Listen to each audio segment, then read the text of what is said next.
click, click. This is your Kodak moment. Lillard, long range three.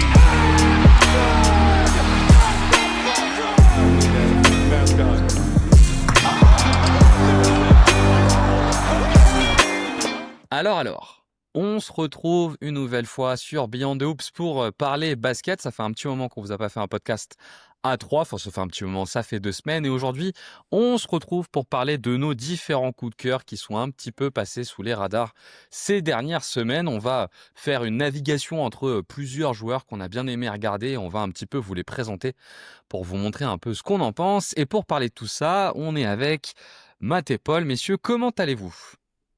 Bah ça va, hein, Très mal. ça va. Hein. Je vous ai pris à contre-pied, j'en ai pas lancé un d'abord, j'ai dit tous les deux comment vous alliez. Matt, ça donne quoi là en ce moment ton équipe des Sixers ? Est-ce que tu penses toujours que Tyrese Maxey est en surchauffe ou est-ce que tu commences à y croire là ? Non, il fait une très bonne saison. Après, c'est surtout ce que je vois de la vie générale, de candidat MVP, All NBA, ça me fait un peu bondir un peu parce que je me dis, c'est un super joueur, mais j'ai l'impression qu'il est vu des fois un peu trop par pas mal de gens. C'est surtout ça. J'ai l'impression des fois de passer pour un hater, alors que c'est un joueur que j'adore en plus à la base. Mais voilà, en plus, il a le mérite quand même de jouer déjà. C'est un joueur qui est pas souvent blessé, contrairement aux autres. Mais le costume est un peu trop grand pour lui, mais en tout cas, malgré tout ce qu'il fait, c'est très bien. Mais après, les Sixers, c'est une équipe. Moi, c'est à peu près ce que je m'attendais. C'est une équipe mid, parce que malgré tout, tu as récupéré des bons joueurs, mais il te manque les pierres angulaires de ton projet, quoi. Vous sentez tout de suite quand on lance Matt sur les Sixers, d'un coup, il peut y aller fort. En fait, il faut savoir que, sauf erreur de ma part, Paul et moi, on aime beaucoup Tyrese Maxey et qu'on a souvent des débats avec Matt justement sur Tyrese Maxey. Et donc, c'était pour ça que je voulais lancer un peu. Et donc, Paul qui va nous parler de ces différents joueurs. Mais juste avant, Paul, est-ce que tu peux me dire un peu ce qui se passe là dans ton équipe des Cavs ? Comment cet été vous êtes devenu moche, quoi ? Qu'est-ce qui s'est passé pour que vous deveniez nul d'un coup là ? C'est terrible. Moi, j'ai envie de pleurer à chaque fois que je les regarde, quoi. C'est terrible. Les mecs, en fait, ils ont rien accompli et ils veulent rien accomplir. C'est terminé, quoi. Ah, Et ce qui est dommage, c'est que t'as du talent. T'étais la meilleure attaque l'année dernière, une top 3 attaque sur les 10 dernières années, en régulière. Et là, t'es mis en attaque. De toute façon, on sait qu'ils sont pas capables de défendre. Et le coach a perdu son équipe et les role-players, ils foutent plus rien, quoi. Bon, ça a le mérite d'être clair, Matt, au moins. on sent tout l'enthousiasme de Paul qui appelle à la Franchement, démission cette de année, Richardson régulièrement d'ailleurs. lui, il faut qu'il parte très loin. Et cette année, j'ai plus aucun espoir. Ah oui, c'est fini pour toi la conf. Ah ouais. Ah ouais, d'accord, ok. Ah ouais. Parce que l'année dernière, j'en avais trop et j'ai été déçu. Donc cette année, c'est terminé. J'ai zéro espoir. Comme ça, je suis sûr de pas être déçu. D'accord, donc les Cavs sont même plus potentiellement finalistes cette Ah année. non, Bon, on c'est verra peut-être avec le terminé. retour d'House Garland qui se blessera sans doute 2-3 jours plus tard. Oui, voilà. C'est ce qui se passe à chaque fois. Mais aujourd'hui, on va pas parler de la conférence Est. On va parler des joueurs qui sont un peu sous les radars et que nous, on aime bien regarder. Et ce qui va nous permettre de faire justement de discuter de ces différents joueurs. Vous, messieurs, vous aimez bien regarder un petit peu des joueurs sous les radars. Je sais que Matt, c'est pas mal ton truc, toi, de base. Et que toi, Paul, t'es quand même pas mal scouting. Donc, je me suis dit que l'un comme l'autre, ça devait être un sujet qui devait pas mal vous plaire. Ouais. On aime tous les deux regarder un peu les jeunes, je pense. Donc forcément, on a des blazes qu'on aime plus que d'autres et qu'on aime plus regarder aussi. Ouais, c'est pareil. Hein. Moi, je me suis pas mal mis au scouting l'année dernière, et c'est vrai que depuis, je regarde pas mal les jeunes, les trucs comme ça, voilà, les progressions, les trucs un peu sortis de nulle part. Ce qui permet d'avoir déjà quelques noms supplémentaires à regarder. Du coup, ce qu'on va faire, c'est que pour chacun des noms, on va passer 8-10 minutes, on va vous présenter un petit peu le profil et ce qu'on pense de sa saison. On aura donc 6 noms, et puis après, on terminera par un petit bonus autour de nos différentes mentions, un peu également coup de cœur. Et du coup, écoutez, ce que je vous propose, c'est qu'on démarre. Qui a envie de commencer ? Matt, je te propose de démarrer. Quel est ton premier nom dont tu as envie de nous parler ? Allez, je vais partir sur Colin Gillespie. C'est en plus, j'ai tout juste de terminer parce que je regardais pas. Les Suns, j'ai un peu rattrapé parce que je regardais pas trop en début de saison. Puis c'est vrai qu'en regardant un peu leur net rating, les résultats, un peu sur Twitter, commençant à en parler, je me suis dit tiens, il faudrait que je m'y intéresse. Et c'est vrai que Colin Gillespie était déjà là l'année dernière. Il a un peu il est un peu monté en puissance, j'ai envie de dire, en fin d'année dernière. Et c'est vrai qu'il m'a tout de suite tapé à l'œil. C'est vraiment le genre de joueur que j'aime bien. En fait, c'est un connecteur, hein. C'est un joueur qui est petit, hein, qui est vraiment, je sais pas combien il fait en taille, mais vraiment il est pas très grand. Mais par contre, il a toutes les C'est un 6-3, qualités. je crois, de mémoire. Il me semble me rappeler que Ouais, c'était un 6-3. OK. C'est marrant parce que je le vois même encore plus petit, parce que je pense qu'il est fin, tu vois? Donc il fait vraiment pas très Je grand vérifie en sur, même temps. sur un Ouais. terrain. Mais non, mais ce que je disais, ouais, c'est connecteur, il shooting d'élite. Vraiment, il est Ouais, super bon, là-dedans. Et puis, bah, connecting, moi, j'adore son passing, vraiment un super passeur. Alors, vu qu'il est petit, il a pas non plus une grosse explosivité, bah, c'est pas un joueur qui va beaucoup aller au cercle, tu vois? Mais c'est pas très grave, j'ai envie de dire, parce qu'il a le 3 points, le connecting et puis surtout la défense aussi. Vraiment, la défense est très, très bonne, du point d'attaque. Dans tout ce qui est navigation d'écran, playmaking défensif, même les rotations au panier, je trouve, tu vois, malgré qu'il soit petit, bah, il va venir faire des deflections, des interceptions sur les grands. Enfin, vraiment, vraiment séduit par ce joueur. En plus, bah, Phoenix, cette année, c'est vraiment ce qui me choque le plus parce que l'année dernière, c'était une équipe qui était pas bonne, tu vois, en défense, qui avait vraiment des rotations basiques et qui était pas bonne dans tout ce qui était rotation. Surtout après, bon, je pense qu'il y a eu un problème de vestiaire et des trucs comme ça, et le groupe, je pense, avait lâché. Mais putain, cette année, quand tu vois les schémas défensifs, ben, c'est des schémas un peu 2025, quoi, j'ai envie de dire. On aide très tôt, on fait des stunts, on fait des aides très tôt au panier, et lui, en fait, bah, il est super là-dedans, en fait. Donc c'est vraiment le genre de joueur que tu as envie d'avoir à côté de Devin Booker parce que bah, connecteur plus défenseur, c'est un peu le rôle 3&D moderne que chaque équipe a envie d'avoir, quoi. Tu parles de sa défense pour démarrer. C'est vrai donc il fait 6-3, hein, j'ai bien vérifié, on est bien là-dessus. Moi, je trouve qu'effectivement, il a des bonnes mains et il a une bonne lecture, surtout des lignes de passe qui lui permet d'avoir pas mal d'anticipation. Est-ce que tu as l'impression qu'on est sur un défenseur un peu à la Red Shepard, c'est-à-dire qui va mettre un peu de chaos dans l'attaque adverse, mais qui peut être un peu pénalisé par son manque de puissance et de taille, et donc tu as un peu, tu vois, cet aspect pari que tu vas faire sur sa défense, ou est-ce que tu trouves que globalement, sa défense est bonne, même au-delà de cet aspect un peu génération de chaos, quoi?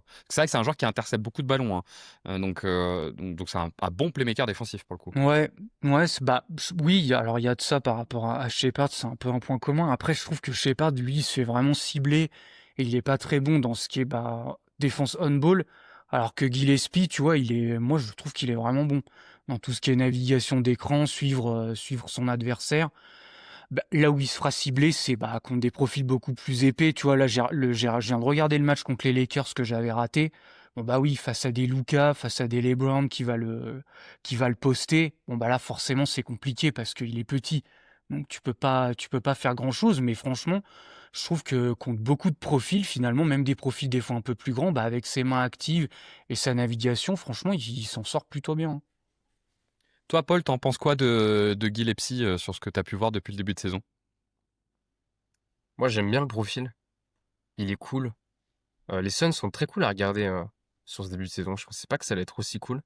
Mais ils ont plein de gars qui sortent de nulle part et qui font le taf. Et, euh, et Gillespie, il apporte un peu un flow à cette attaque. Parce que derrière Booker, en termes de talent, là, sans Jalen Green, c'est compliqué, même si Brooks, il progresse. Mais bon, il score un peu pour lui-même. Au moins, avec Gillespie, t'as un joueur qui a quand même la volonté de jouer collectif.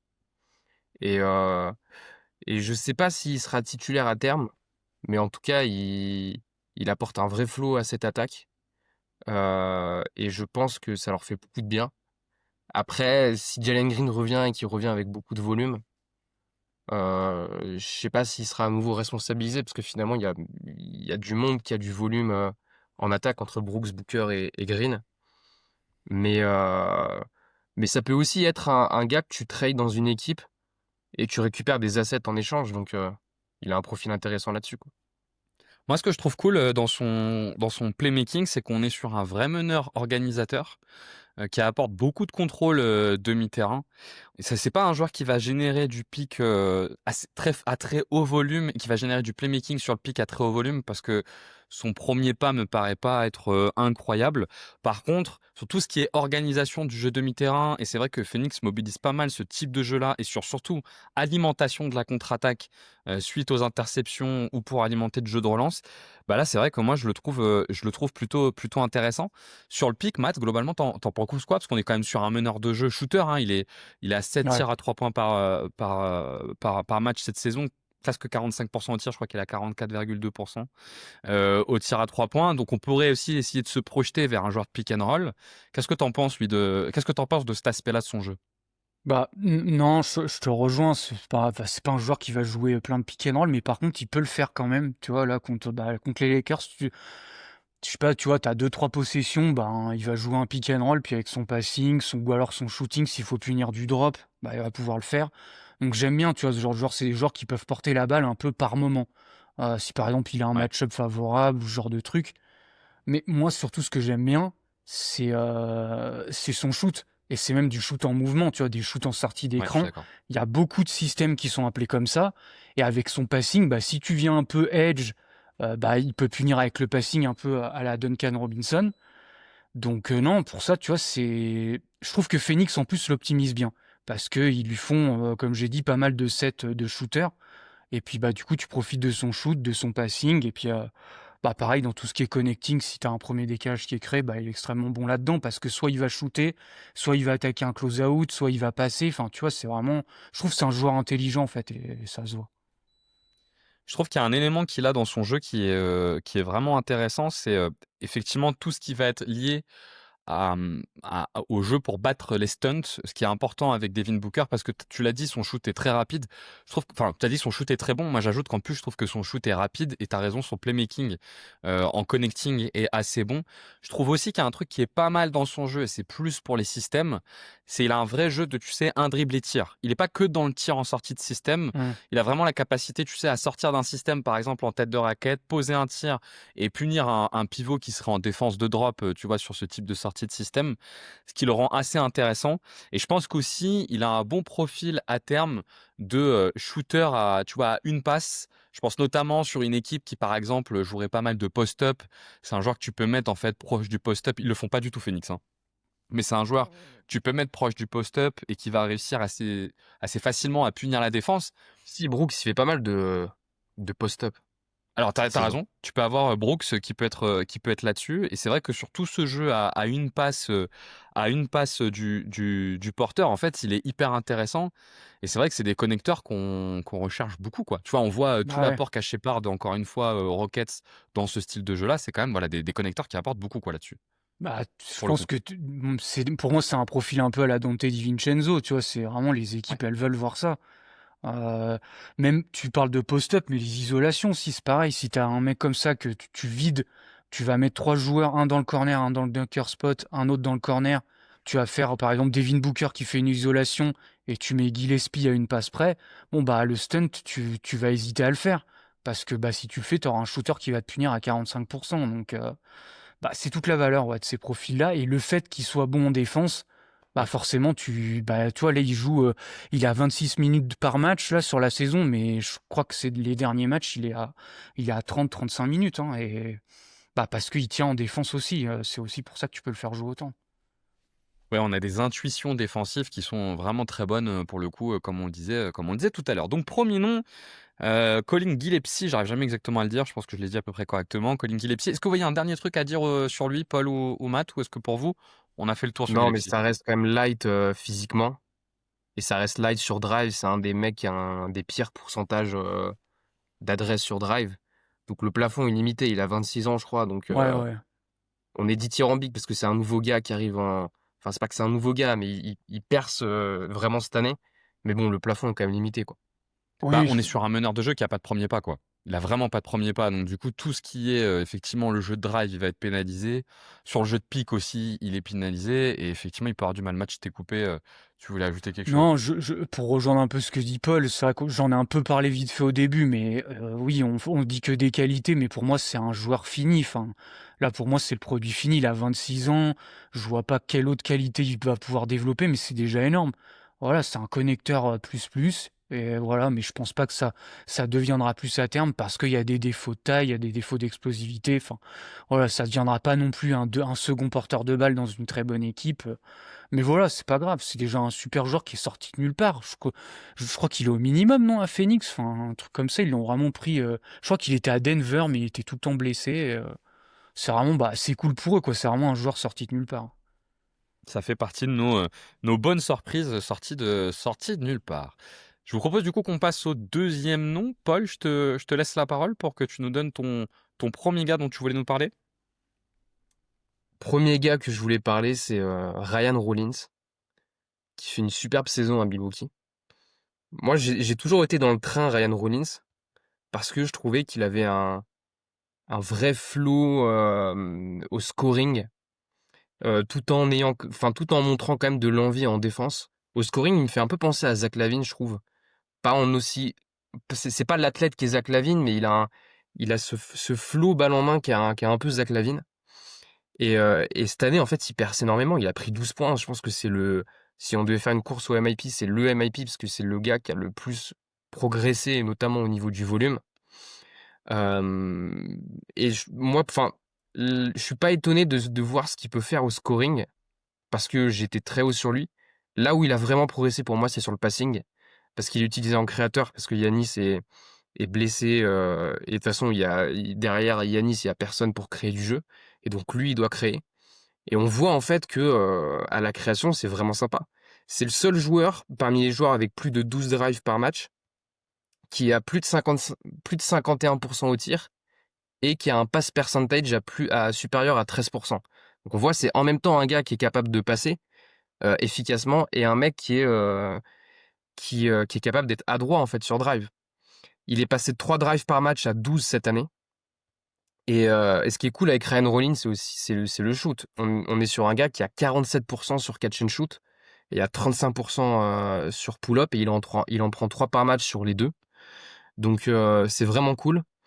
Après, c'est un mec qui a déjà 23 ans. Ça reste quand même limité déjà dans un premier temps physiquement. Il fait beaucoup de pick and roll en tant que ball handler, mais c'est vrai que les choix sont pas toujours ultra ouf. Il est 50e percentile sur pick and roll ball handler. C'est dans la moyenne, quoi, c'est mid. Il est bon sur end-off, mais en fait, il en fait pas beaucoup. Et sur ISO, il est 69e percentile, donc c'est cool. C'est pas incroyable, mais c'est plutôt cool. Et il est vrai, moi j'ai l'impression que, tu vois, à terme, je pensais pas que ça pouvait l'être, mais ça peut être une deuxième option offensive, en fait. Parce que je vois pas trop ce qui le limiterait pour l'instant. Alors, ce sera jamais une première option, c'est sûr. Mais vu qu'il progresse énormément sur le passing, c'est un mec que tu peux imaginer deuxième option dans une équipe compétitive. Je me rappelle qu'en début de saison, Jérém avait envie de faire un article sur ces joueurs justement un peu sous les radars qui pourraient être des premières options à terme pour reproduire un peu ce qui avait été fait avec James Harden à l'époque. Et je me rappelle que quand on a donné les noms, Matt, tu avais donné dès le début de saison le nom de Ryan Rollins. Alors là, on était sur une projection de première option. Qu'est-ce que tu penses, toi, de Ryan Rollins? Et qu'est-ce qui t'avait fait dire, bah, peut-être que lui, dans les gars sous les radars, en fait, le joueur que regardait Jérém, c'était surtout Austin Reeves, hein. Qu'est-ce qui t'avait fait te dire que sous les radars, tu avais ce gars, Ryan Rollins, qui pouvait apparaître? Bah, lui, c'est vraiment, je trouve, vraiment sorti de nulle part dans le sens où, enfin, c'est vraiment un changement de rôle, en fait. On est passé d'un 3&D, j'ai envie de dire, l'année dernière, c'était beaucoup de spot-up. Et cette année, ben, c'est de la création. Moi, ça m'a impressionné. Bah, je pense que beaucoup de gens ont ce match-là en tête. C'est le match contre Golden State où il n'y a pas Yanis. Franchement, il fait un match incroyable, quoi. S'il y a du drive, il y a de la décélération même sur Draymond Green, où il arrive à décélérer devant lui et à terminer au panier. Il y a vraiment des super séquences de drive and kick, des lectures sur pick and roll. Enfin, vraiment, je trouve que c'est en termes de créateur, enfin moi, c'est un peu les qualités que j'aime bien voir et franchement, j'ai été ultra impressionné par ce joueur-là. Alors apparemment, j'avais entendu FD dans un podcast, on le salue d'ailleurs s'il nous écoute, mais apparemment en NCA, il y avait un peu ce truc-là de création, mais sauf que je crois qu'il était dans une division inférieure en NCA, il était pas dans les tops universités. Mais bon, en tout cas, ça avait du mal à pop, j'ai envie de dire, en NBA. Mais bon, en tout cas, bah, là, cette année, on voit vraiment visiblement le potentiel qu'il avait déjà en NCAA. Donc peut-être que ça sort peut-être pas non plus complètement de nulle part. Tu vois, il avait déjà ses qualités à l'université. Mais c'est vrai que moi, je trouve que c'est impressionnant. Et en plus, on n'a pas encore parlé de sa défense. Mais moi, je trouve que sa défense, elle est aussi excellente, hein. C'est un très bon playmaker défensif et un très bon C'est quoi que défenseur t'aimes de bien sur sa périmètre. défense? Défense de périmètre, puis playmaking défensif, je trouve qu'il est vraiment excellent là-dedans et je trouve que, tu vois, on retrouve l'intelligence de jeu dans le passing, dans les lectures, en fait, en défense et vu qu'en plus, il est quand même grand et qu'il navigue bien les écrans, ça aide bien, tu vois, dans tout ce qui est polyvalence défensive, il peut défendre plusieurs profils donc tu vois, à la base, tu avais un peu 3&D et maintenant tu as ce créateur. Franchement, ouais, je trouve que ça devient vraiment un joueur très très sympa. Ouais. T'es aussi haut, toi, Paul, que Matt sur la partie défensive ou tu l'es un peu moins? Non, je suis moins ouais. C'est quoi, toi, Je qui trouve te pose que souci? je trouve que handball, c'est pas parfait. Il est très malin pour gratter des ballons et pour avoir de l'impact. On voit qu'il peut aussi aider au cercle parce que il a une bonne détente. Mais il y a quand même 2-3 oublis de temps en temps. Et il fait pas toujours les efforts pour naviguer les écrans. Donc je suis moins haut sur sa défense. Mais ouais, enfin, je sais pas, toi Ben, t'es haut, t'es pas haut. Moi, ce que je trouve cool, mais ça va amener la question que je voulais poser avant, après, mais ce que je trouve cool, que tu vois rarement sur ces profils de joueurs-là, Matt en a parlé, c'est la partie décélération. Et je pense que c'est ce que tu voulais dire, Paul, quand tu dis il y a un peu de Zach Lavine dans ce qu'il fait. C'est que je trouve que balle en main, il y a beaucoup de contrôle de son rythme de dribble et de son rythme d'attaque, ce qui lui permet, quand il attaque sur le pic, parfois d'être très fort et très explosif au cercle, mais aussi parfois de commencer à naviguer un peu dans les zones intermédiaires, ralentir, repartir, parfois décider de shooter, ce qui sont souvent, tu sais, les qualités qui te permettent de passer un cap et d'augmenter le volume et en fait surtout de t'adapter à ce que fait la défense. Parce que quand vous êtes avec un joueur qui joue qu'à un seul rythme, le problème c'est que au bout d'un moment, la défense, elle commence à comprendre son rythme, elle s'adapte et il peut plus scorer. Et moi, je trouve qu'il y a cet aspect-là qui est vraiment cool chez lui. Après, en toute sincérité, Milwaukee, c'est pas l'équipe que j'ai la plus vu jouer. Et moi, ce qui m'intéresse, du coup, quand je vois ces qualités-là, quand je vois Matt qui s'était dit, peut-être qu'il y a une projection en joueur à haut volume à terme. Il y a d'ailleurs Val qui a écrit un article sur le site sur Ryan Rollins que vous pouvez regarder. Qu'est-ce qui, Paul, toi, te fait dire que le plafond, t'as dit, il a déjà 22-23 ans. Tu t'as quand même laissé entendre que le plafond, s'il n'était pas atteint, il n'était pas loin d'être atteint, quoi. Qu'est-ce qui te fait te dire que tu pourras pas aller plus haut en termes de progression? Non, moi je pense qu'il peut aller, il peut encore bien progresser. Ouais, C'est juste que je le vois pas en première option. Mm. Parce que le passing, on part quand même de très loin. ok.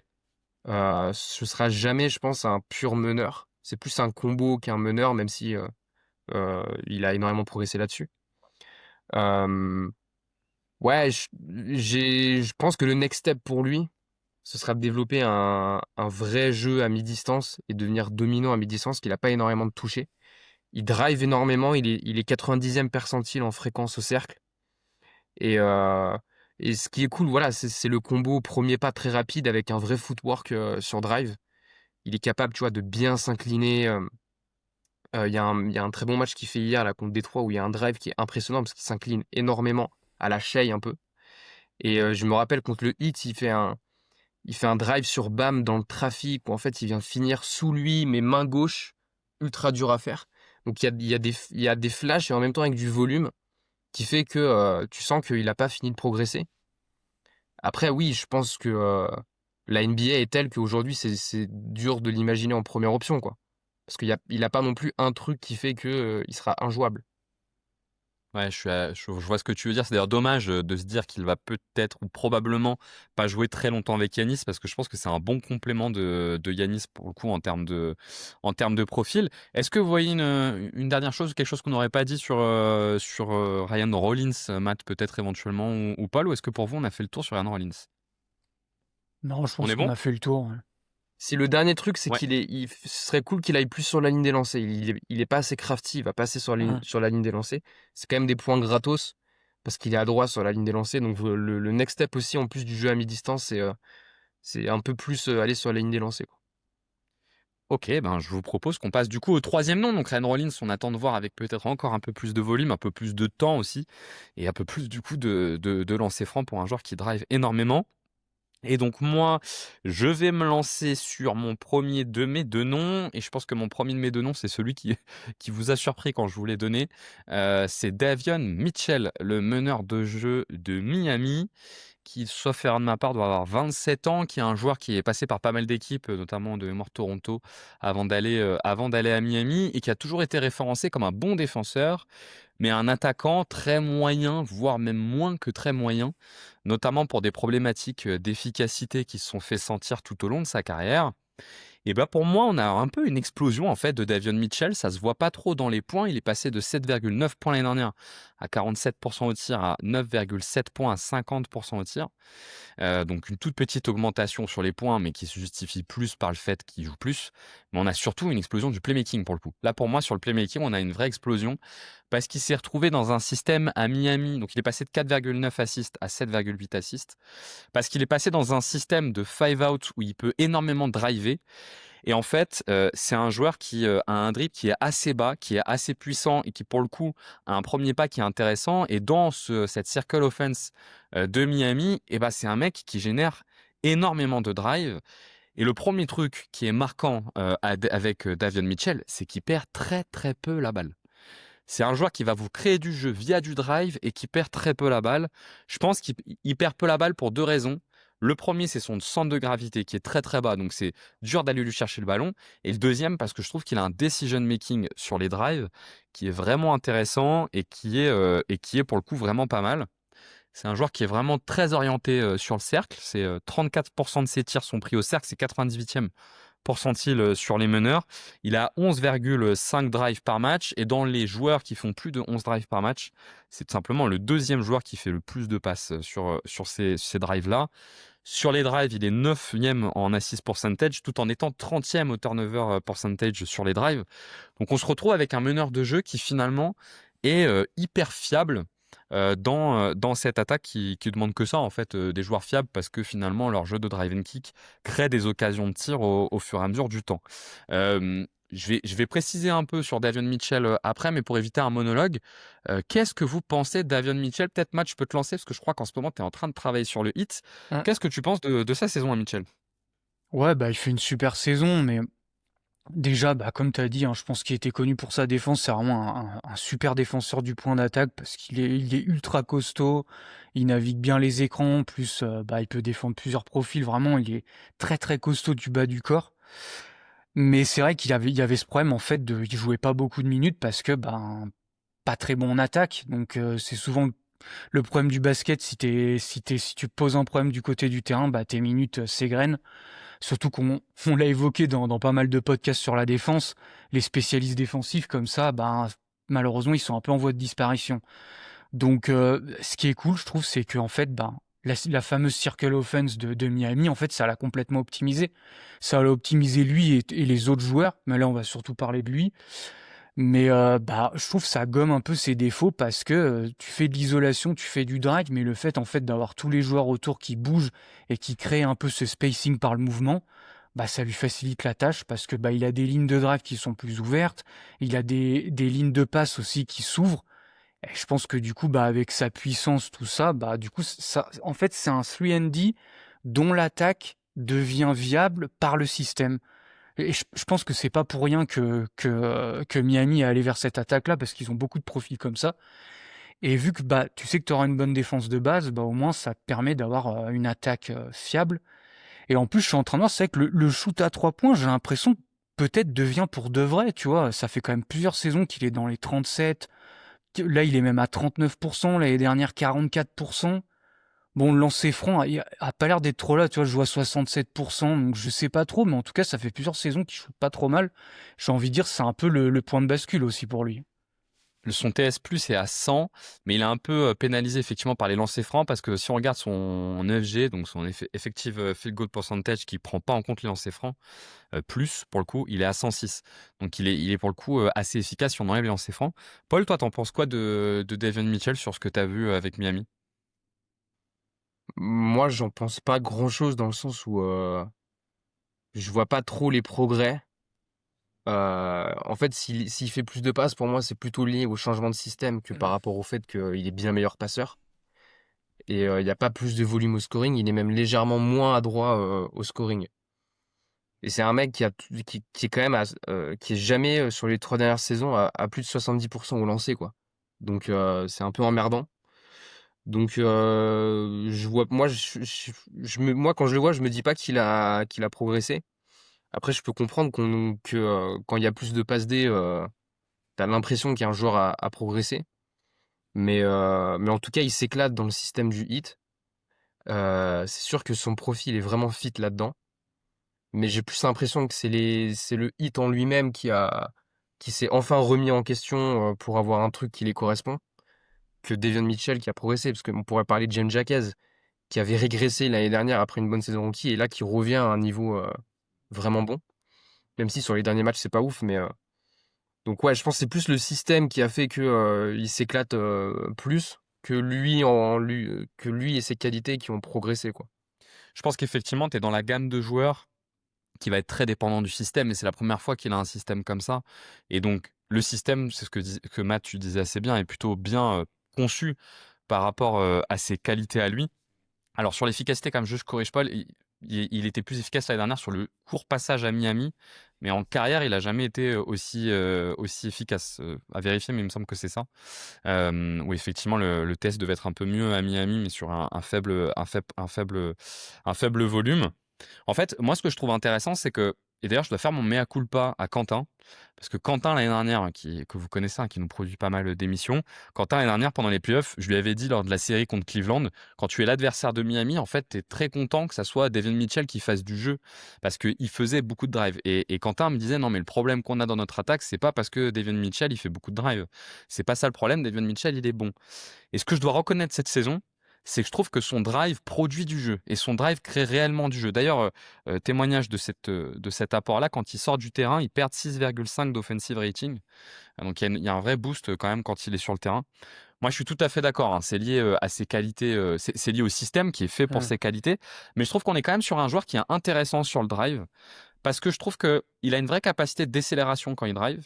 Il a une vraie capacité déjà à finir ses drives, c'est-à-dire à aller jusqu'au bout et à pas s'arrêter à mi-distance, que je trouve intéressant.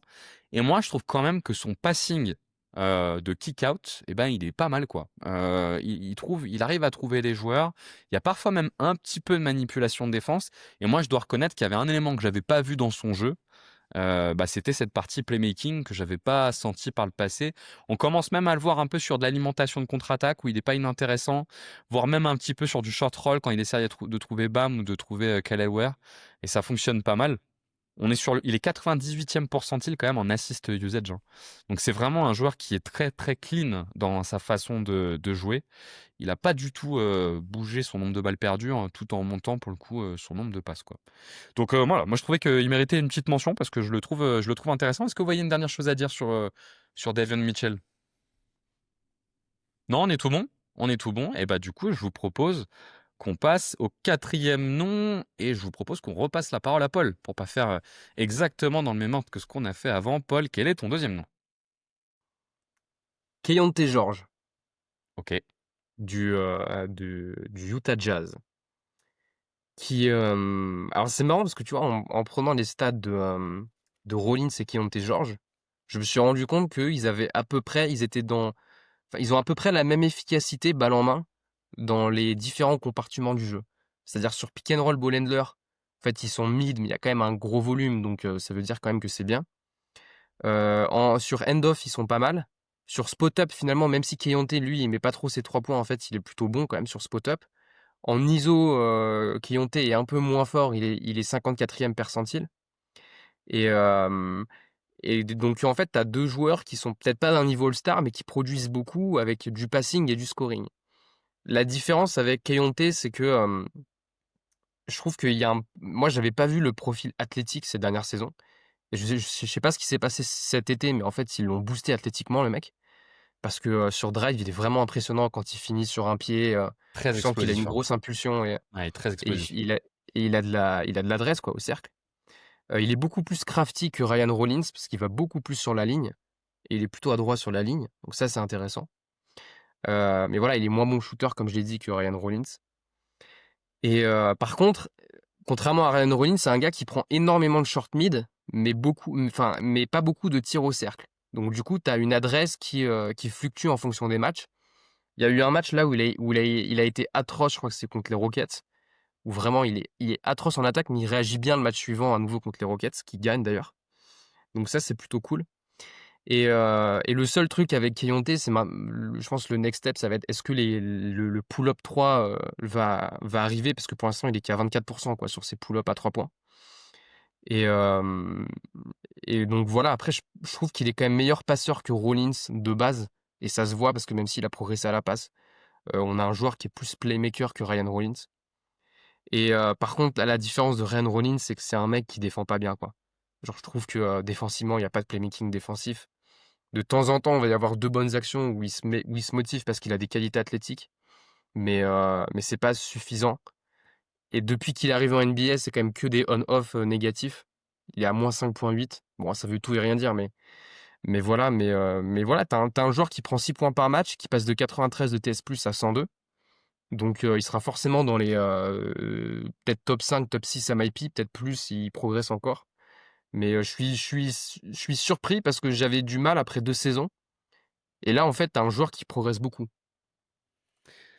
Moi, sur Keyonte George, j'adore le drive. Je te rejoins, je trouve que le drive est vraiment cool. Il y a une explosivité. Il monte très haut déjà. T'as dit, il y a une espèce de boost offensif. C'est-à-dire, quand il monte au drive, il y a des moments où il arrive à être tellement haut sur ses attaques de cercle et il y a une bonne finition au cercle.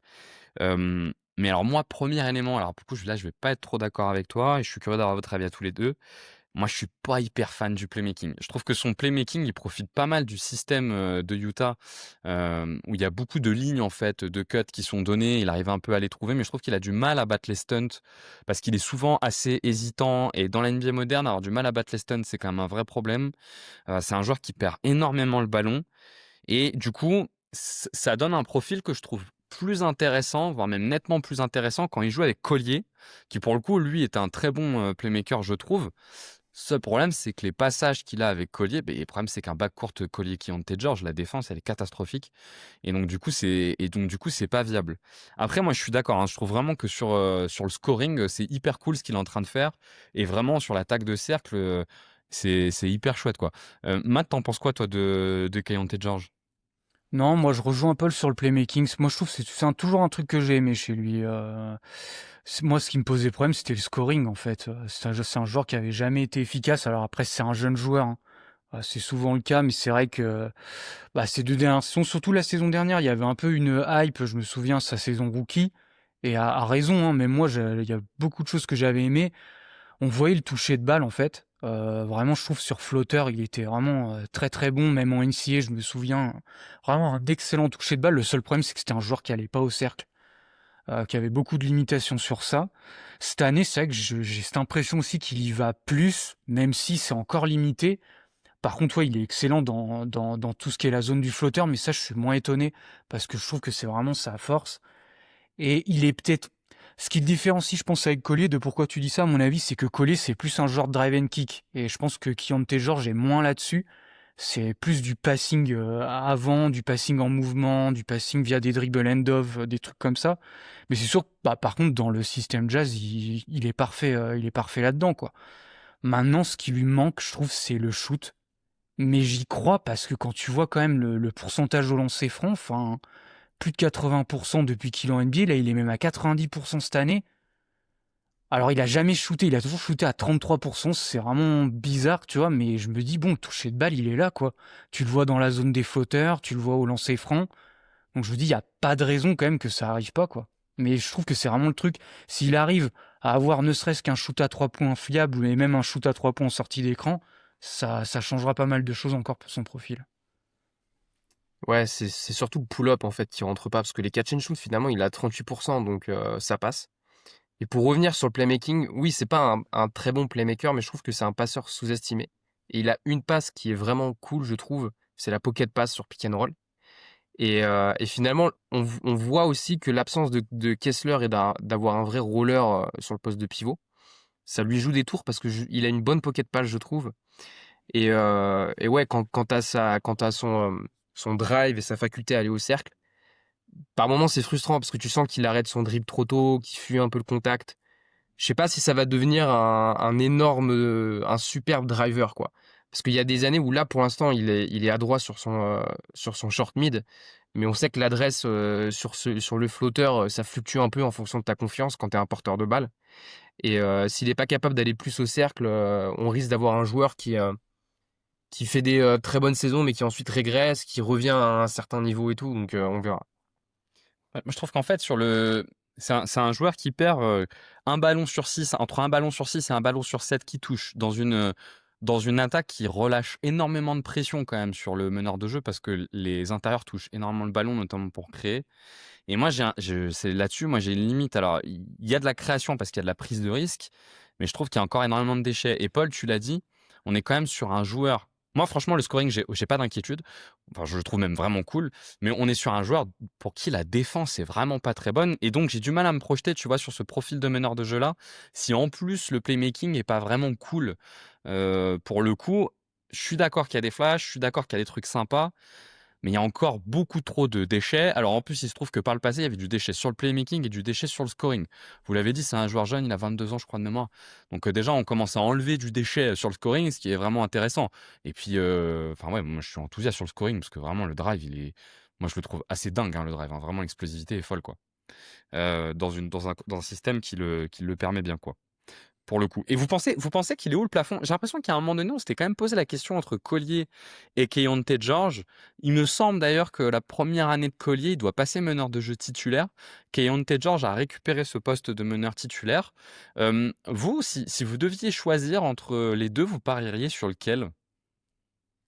Bon, Keyonte quand même, mais après c'est vrai que moi j'adore Isaiah Collier, mais Isaiah Collier, il y a les problèmes au scoring. Hein. Le problème c'est que si il a un playmaking, je pense, qui est supérieur, vraiment le passing sur pick and roll, sur drive and kick est vraiment excellent.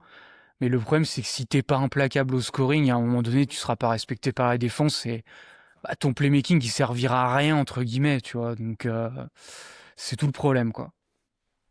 Toi, Paul, tirais sur qui? Ouais, moi j'étais plus haut sur Collier l'année dernière que sur Keyonte, mais cette année,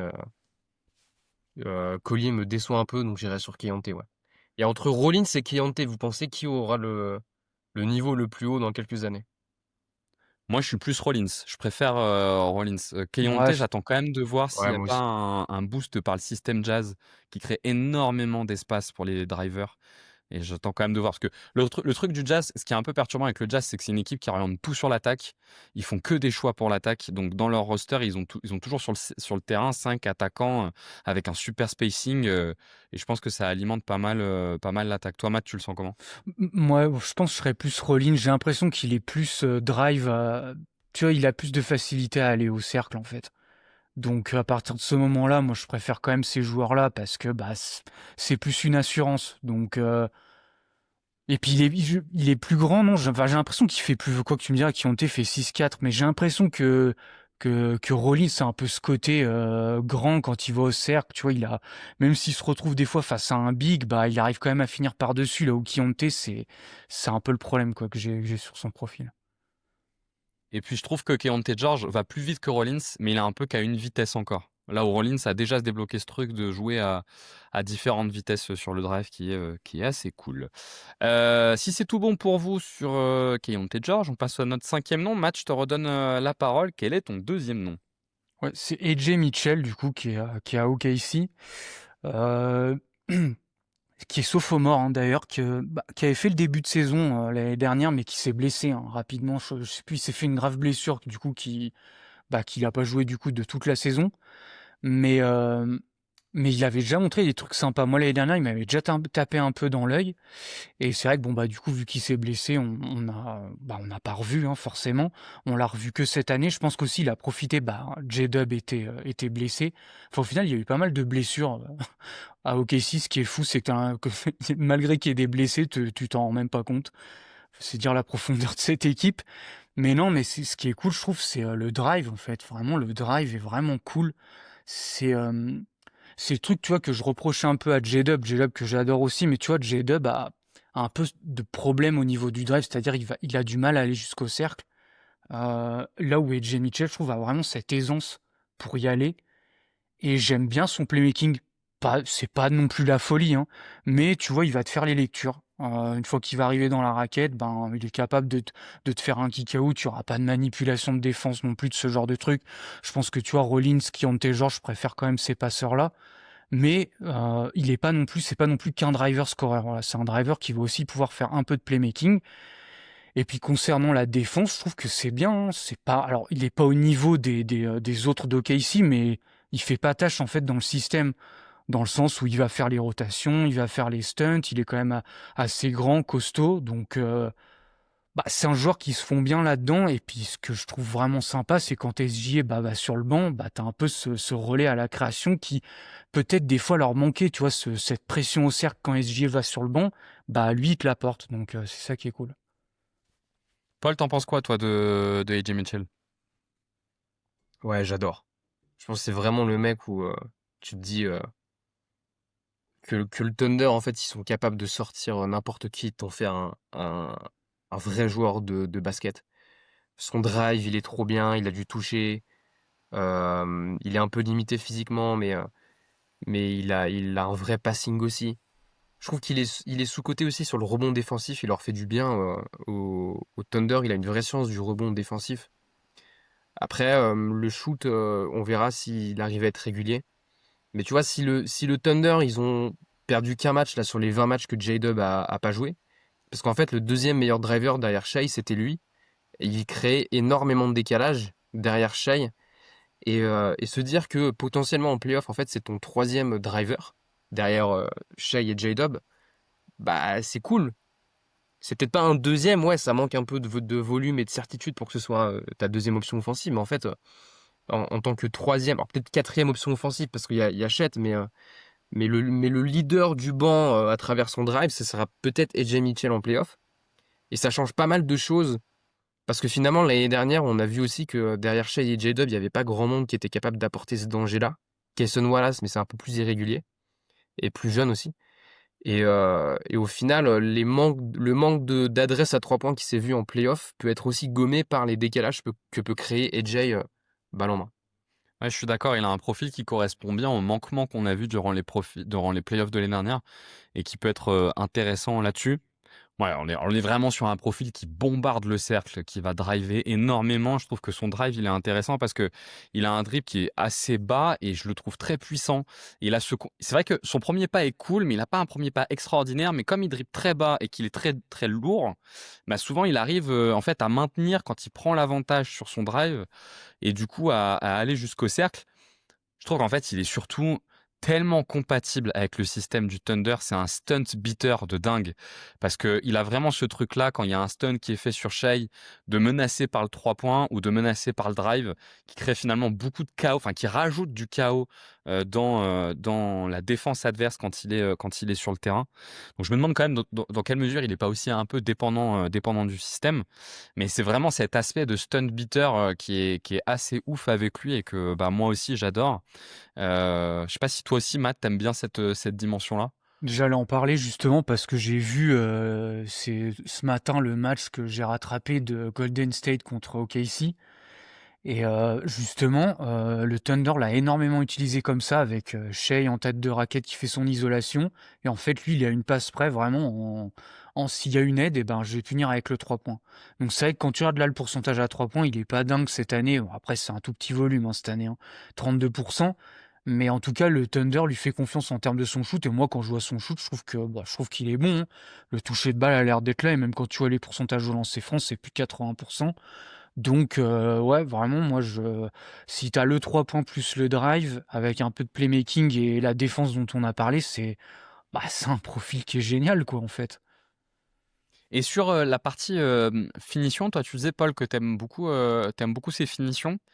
Moi, j'ai juste une question autour de ces finitions, c'est que je trouve qu'il finit souvent au cercle de façon un peu désarticulée. Effectivement, il a une bonne main, mais tu sais, j'ai toujours l'impression que c'est un peu hasardeux, ces finitions. Tu sais, on n'est pas du tout sur le profil de gars qui termine avec énormément de contrôle, de la décélération. C'est plutôt un truc où il est à fond, t'as l'impression qu'il est en speed total tout le temps et ça rentre dedans. Mais du coup, moi, je suis toujours là un peu à me dire, ouais, mais est-ce que vraiment elle est fiable sa finition, vu qu'on a l'impression que ses mains partent tout le temps dans tous les sens à tout moment, quoi. Ouais, mais finalement, il est adroit, hein. Pour l'instant, Mais il a droit. il y a Pour un peu l'instant, ce il a côté, droit. Hmm. ouais, il y a un peu ce côté où il a un jeu à risque, mais il a un jeu à risque qui finalement crée des décalages. Et je trouve que justement le passing fait qu'il peut se le permettre parce qu'il a le passing. Et même si des fois tu crois qu'il va à nouveau faire un troisième même drive, bah, en fait il passe pour Hartenstein et Chet et c'est ça qui crée le décalage.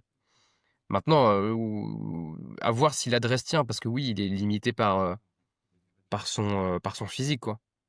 C'est pas il doit faire quoi, un 92, un 93, un truc comme ça. Donc, Je crois que c'est un il 6-3, y ouais. aura les 6-3, limites ouais. intrinsèques liées à ça, et puis on verra si le shoot devient régulier aussi. Vous voyez d'autres choses à dire sur AJ Mitchell ou pour vous, on a fait un bon tour? Peut-être Matt, juste en conclusion sur la défense.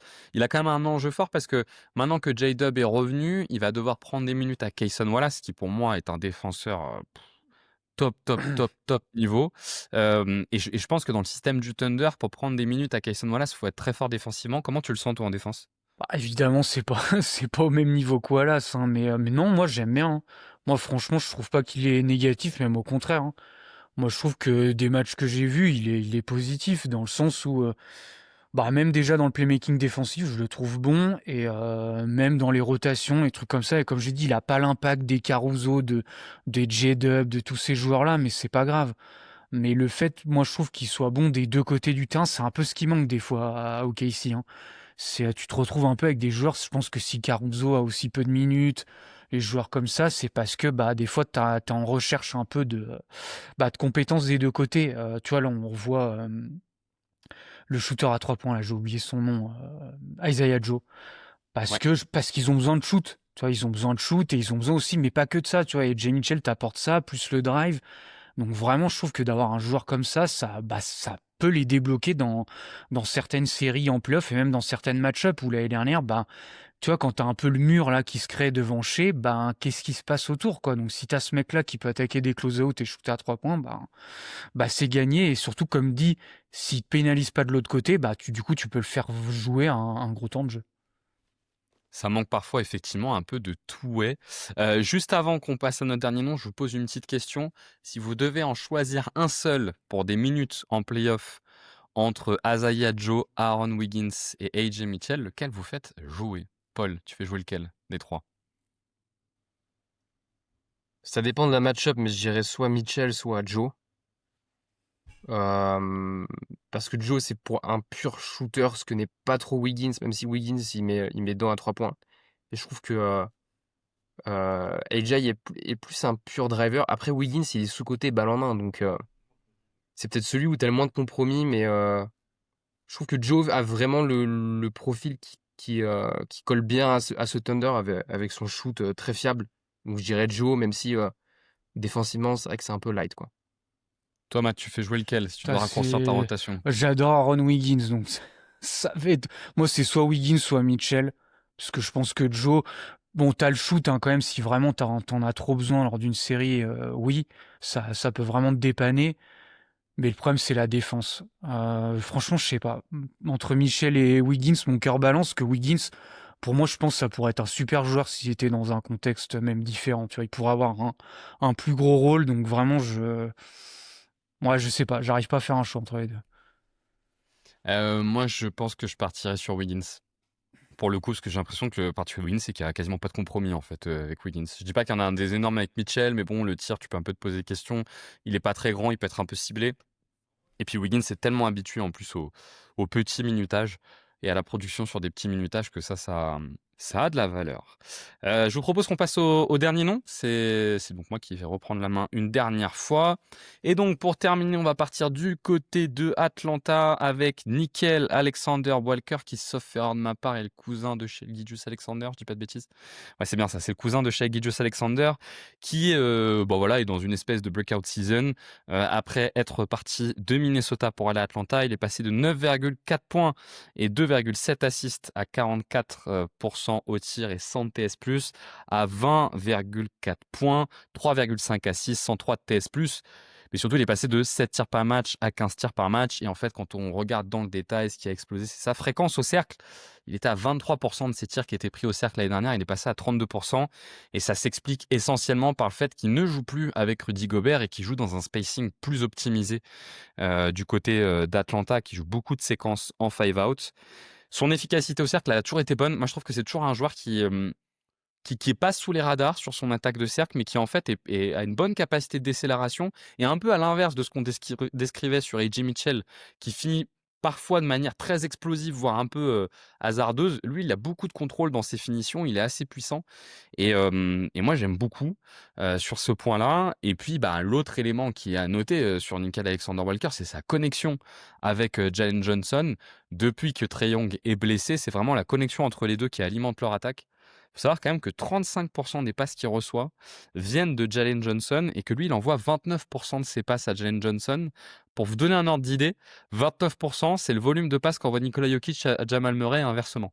Donc il y a vraiment une ligne de connexion qui est hyper forte entre Jalen Johnson et Nickeil Alexander-Walker, et qui, je pense, en fait, s'explique par le fait que Alexander Walker, il a une particularité, c'est qu'il peut vous générer un petit peu de porteur de balles secondaire. Je reviendrai dessus après vous avoir lancé, mais sur porteur de balles primaire, moi j'aime pas trop, mais il peut être porteur de balles secondaire un petit peu, et il peut tout autant être un joueur pour battre les stunts, voire même un profil role player dans l'attaque. Il est excellent dans le tir dans le corner, je crois qu'il tourne à 47% cette saison dans le corner. Et donc, ça donne un profil très polyvalent qui est assez facile en fait à intégrer dans une équipe. Mais la surprise, je trouve, avec Nickeil Alexander-Walker, c'est que je ne m'étais pas dit que si son volume augmentait à ce point, il garderait la même efficacité. Et donc, on est, tu vois, vous voyez, on parlait des mecs qui peuvent prétendre au MIP. Bon, il y a Jalen Duren forcément qui est là-dedans. On a cité Ryan Rollins. Je pense que Nickeil Alexander-Walker, si la saison continue comme ça, il sera pas non plus très loin. D'autant que la défense est toujours aussi cool. Paul, je te lance en premier sur Nickeil Alexander-Walker. Qu'est-ce que tu penses déjà du joueur à la base, et qu'est-ce que tu penses de ce qui se passe à Atlanta? À la base, en fait, c'est un 3&D. C'est un des meilleurs 3&D de la ligue, hein, Ouais. aux Wolves. Il était proche, je pense, de faire des All-Defensive Team certaines saisons. T'as un shooter quand même très fiable. Même si je crois qu'en playoff, j'ai les stats sous les yeux. Ouais, en playoff, c'était pas ouf sur les 2 dernières années, mais en régulière, t'avais quand même beaucoup de volume, et il shoot très bien en régulière depuis 3 ans, depuis qu'il est arrivé à Minnesota. Et au final, il se casse de Minnesota parce il veut un meilleur contrat. Minnesota peut pas lui donner. Il va à Atlanta, et là, sans Trae Young, en fait, il a énormément de tirs et shoot, et on se rend compte que balle en main, c'est sous-coté. Et j'aime bien ce profil de joueur parce que, en fait, ils sont assez longilignes, et donc ils peuvent se créer un chemin au cercle s'ils bossent un peu sur leur handle assez facilement. Et surtout, lui, en fait, c'est un super shooter. Il y a un joueur qui lui ressemble un peu à la prochaine draft, qui s'appelle Labaron Philon. Et pour revenir sur Nickeil Alexander-Walker, ouais, je trouve que balle en main, il a fait des énormes progrès. C'est un mec qui a pris 11 points par match. C'est pas rien quand même de prendre 11 points par match. Et j'ai juste peur que, avec l'arrivée de Trae, on le voit beaucoup moins balle en main, et que ce soit juste un mec que tu mets, que tu utilises en catch and shoot. Après, finalement, même sur ses 20 points par match, t'as pas énormément de pull-up.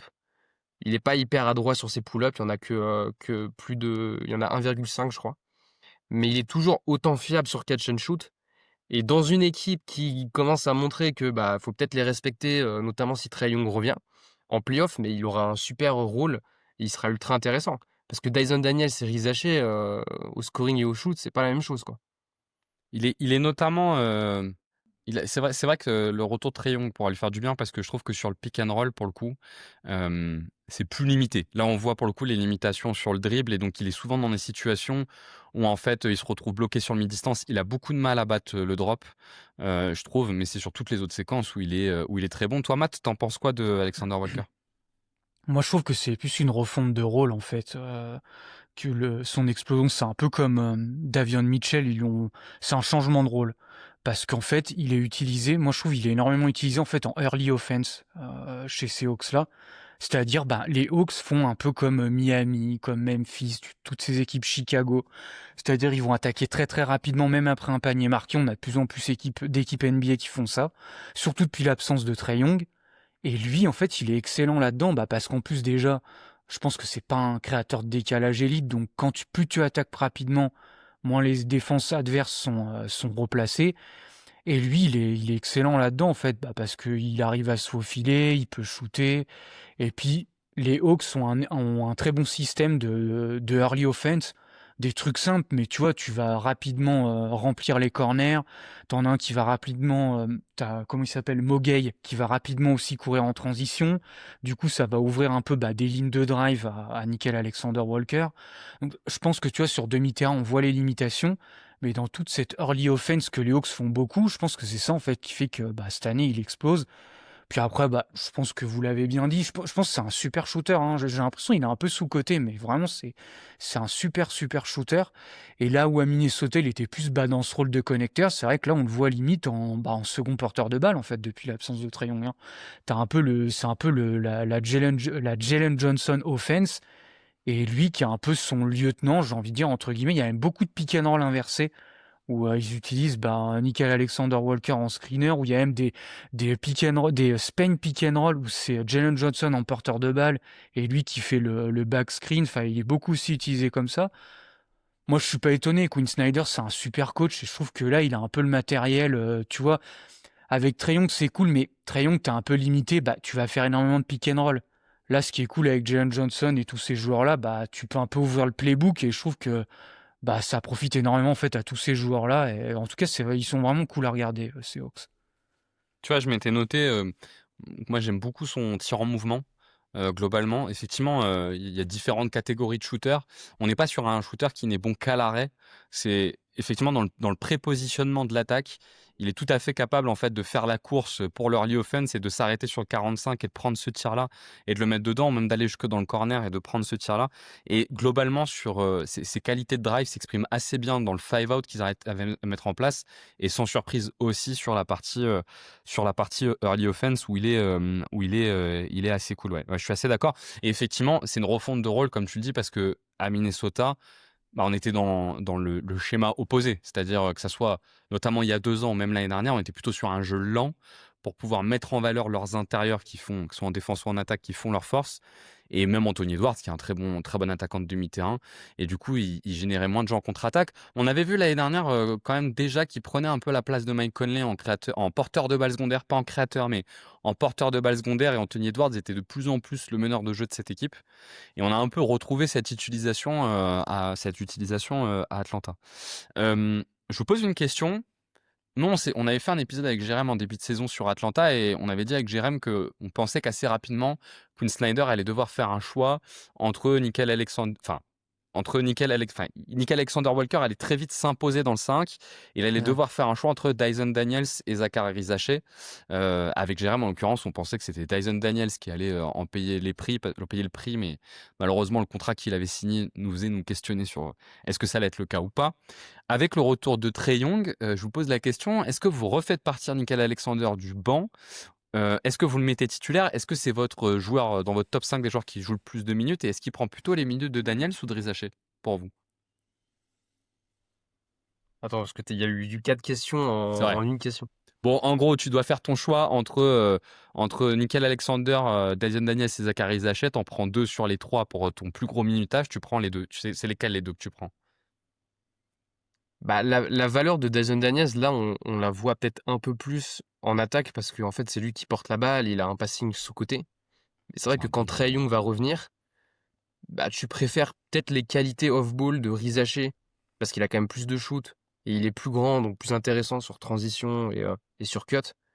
Donc je serais pas étonné que Dyson Daniels aille sur le banc et que du coup tu mettes Nickel Alexander-Walker dans le 5 parce qu'en fait la valeur ajoutée au shoot par rapport à Daniels, elle est trop importante, quoi. Donc je serais pas étonné qu'ils mettent Daniels en créateur sur le banc, en premier créateur sur le banc, quoi. Et toi, Matt, tu ferais quoi? Vous pouvez Ouais, aussi rester sur Daniels et Rizaché, hein, d'ailleurs.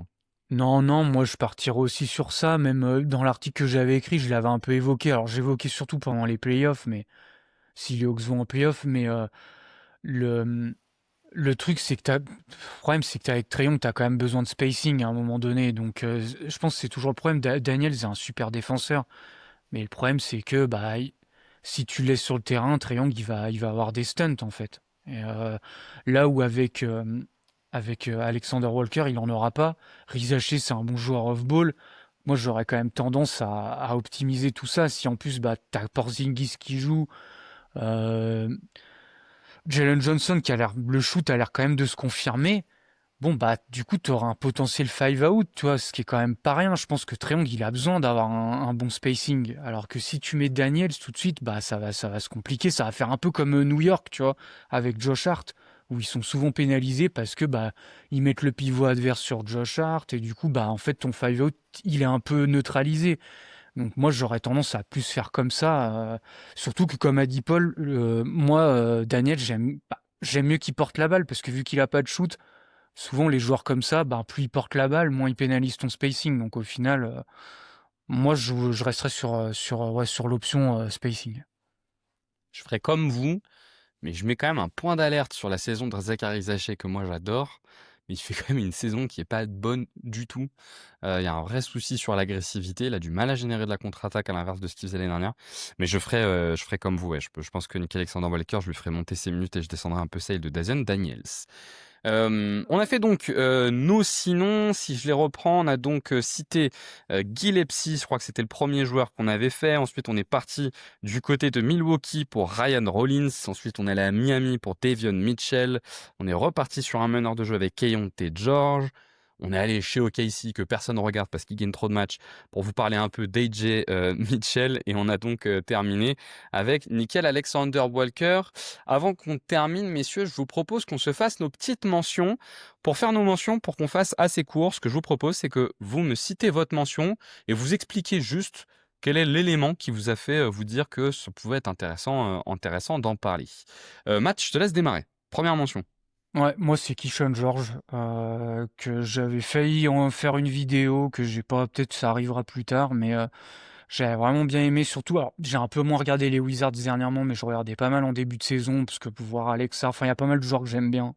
C'est un peu l'équipe nulle que j'aime bien regarder avec le Jazz, qu'en plus il y a des systèmes sympas. Enfin, il y a Trey Johnson aussi que j'aimais bien à la draft, etc. Mais ouais, Keyshawn George, c'est déjà un joueur que j'aimais bien l'année dernière parce que vraiment excellent défenseur, playmaking défensif. Enfin, c'est un peu les trucs que j'aime bien chez les défenseurs. Et je trouve que l'attaque s'est un peu débloquée cette année. Il y a un peu de drive. Alors bien sûr, il y a toujours ses limites, hein. On voit qu'il n'est pas non plus très fluide, mais toi, il y a un peu des drives. Le shoot a l'air d'être là cette saison. Il y avait déjà le passing qui est toujours là. Donc à surveiller. Keyshawn George, vraiment un joueur que j'aime bien. Et il y a pas mal de trucs qui sont en progrès chez lui. Chacun son équipe nulle qu'on aime regarder. Moi, c'est les Hornets et Paul, c'est les Cavs.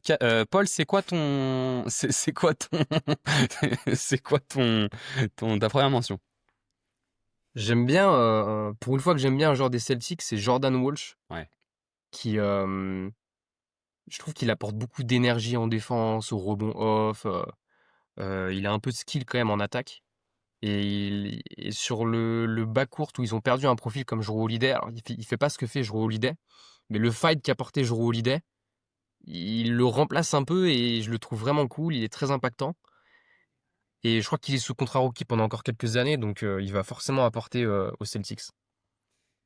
Moi, première mention que je voulais citer, j'avais même vraiment hésité à le prendre à la place de Davion Mitchell, c'est Peyton Watson, l'ailier des Nuggets, qui profite notamment de la blessure d'Aaron Gordon.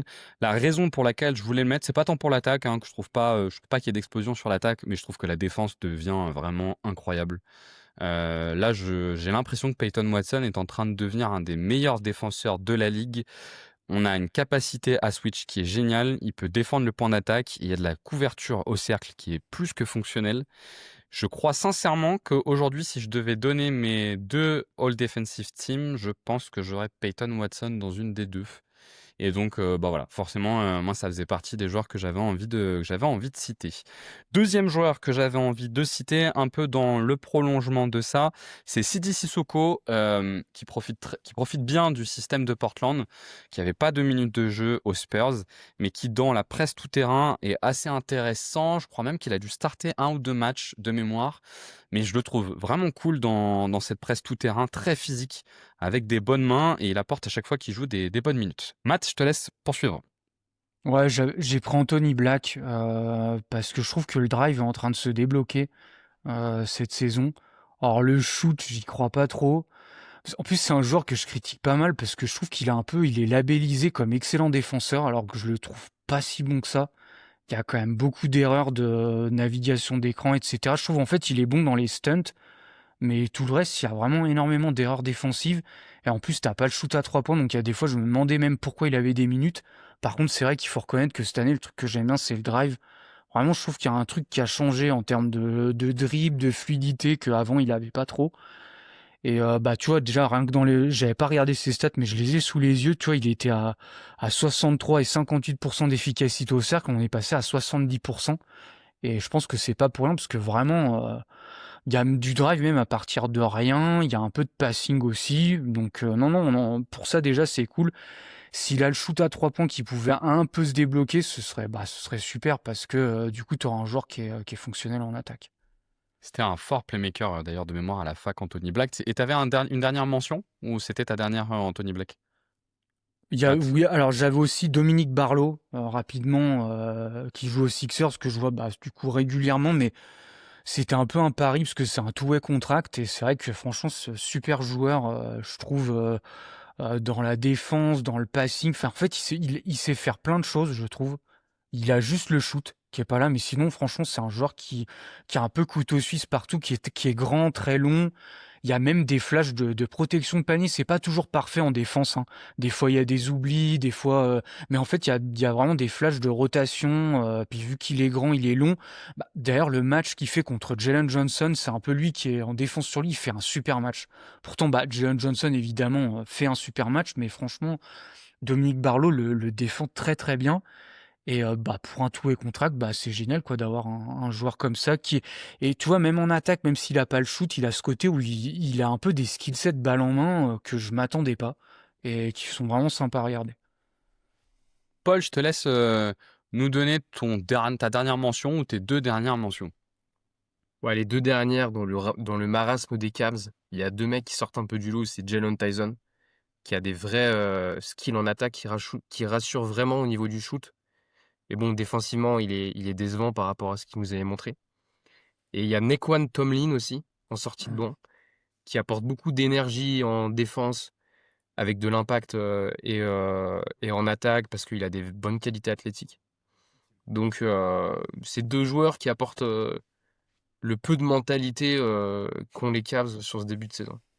Il manque encore. Tu veux Chris Paul du coup ou pas? Il te le faut ou pas dans ton équipe? Ouais, moi je prends tout ce qui est. S'il y a un mec qui est un peu gueulard, moi je le prends, hein, D'accord. on en a tellement peu que voilà. Un mec qui serait pas d'accord avec Enya Kitson, ça te paraîtrait déjà de bon sens. Ce serait parfait, c'est parfait. Donc tu le prends. Moi, le dernier nom que je vais vous donner, puis on va conclure là-dessus, c'est Dennis Jenkins, le meneur backup de Cade Cunningham, qui joue pas mal de minutes d'ailleurs avec Cade Cunningham. Si vous voulez en savoir plus, d'ailleurs, je vous invite à aller regarder la vidéo qu'on a fait sur Cade, parce qu'on parle pas mal de lui. Joueur qui est sorti un peu nulle part, mais qui est vraiment cool, qui a un bon drive, qui est à la fois capable d'être un porteur primaire ou un porteur secondaire à côté de Cade, et qui relâche beaucoup de pression sur Cade. Et c'est notamment son passing qui est cool sur les zones intermédiaires et sur le drive, et qui apporte pas mal à Détroit. Et je vous invite à le regarder quand vous jetez un œil sur les Détroit Pistons, qui sont un peu moins bien forcément depuis qu'on a fait la vidéo. Mais bon, la conférence Est est tellement mauvaise qu'ils sont toujours en tête. Et la conférence Est, d'ailleurs, qui a peut-être vocation à régresser. En un mot, les gars, petit pari, Yanis, il finit où? Il finit à l'Est ou il finit à l'Ouest? Et il finit où à l'Ouest? Parce qu'il finira pas à l'Est, hein, personne ne va le prendre.